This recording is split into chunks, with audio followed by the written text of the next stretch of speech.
good-looking daughter in the middle of a crowded mall. Didn't matter, though. Jamie wasn't in on the joke either, and so, unknowing, he still disrespected it.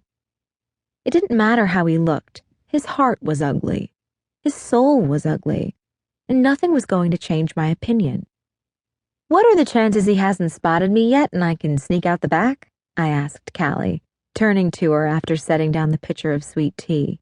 "I get off soon anyway. You could cover for me with Nate if he asks where I am. Say I'm sick. Say I was kidnapped. Whatever. Just make up something." Today had been a great day, a 10-hour shift delight. Great tips, friendly customers. I really didn't want to end my night on a low note and go home grumpy. So if I could find some way of getting out of serving Jamie, I'd take it, even if it meant getting shit from Nate. "He already spotted you," Callie replied without pause. I pinched my eyes shut and muttered a disappointed, "Damn." "Yeah, sorry, it was pretty immediate." I watched Callie look over my shoulder, wince, then look back to me to add, "He's currently spotting you right now." Of course he was. I turned my head and saw dimples and brilliant blues. Then, shifting my attention left, I saw a group of teenage girls sitting in the booth next to Jamie, whispering and talking closely with one another while craning their necks around to stare at him. Perfect. Just feed his ego, why don't you? "Whatever," I sighed, turning away to pop a slice of lemon into the tea. Maybe today will be the day he catches something fatal from the food and I'll never have to look at him again. Fingers crossed, Stitch tracked in something deadly back there and coated the tile with it. "I don't think I want him to die," Callie admitted quietly. She bit her lip when I frowned at her. "Just maybe he could get sick, but with a full recovery, I could support that." I rolled my eyes. "You're just as bad as Sid, you know that?" I clipped.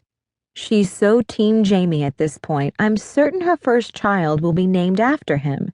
I don't even believe her anymore when she tells me she got Stitch to do something to his food. I think she's faking it."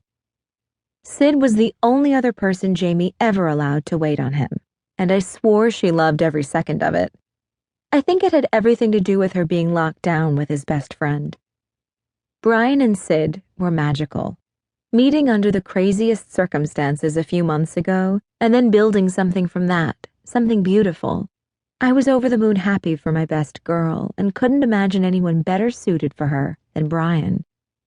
He had all the potential in the world.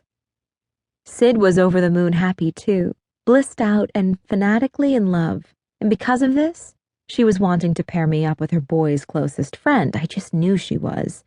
The signs were all there, and they were becoming more obvious with each passing day.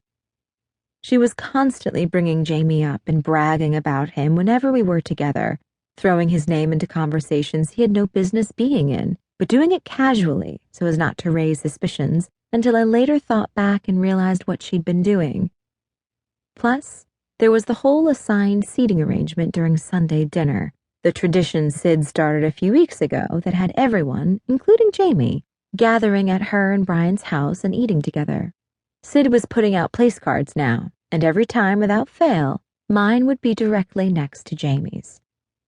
No way was that coincidental like she was always telling me. I was so on to her. "I just don't think he's an asshole like you think he's an asshole," Callie explained, pointing at her chest. "I know assholes. Believe me, I know them all too well."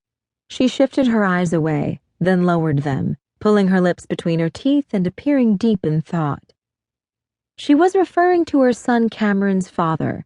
Although I'd never met him, I'd heard enough to know he was definitely an asshole. Callie didn't deserve his shit, but she still got it dished on her anyway. And because of this, I decided to drop the asshole debate. Then my eyes caught sight of the cute side braid she was rocking, and I had a perfect subject change.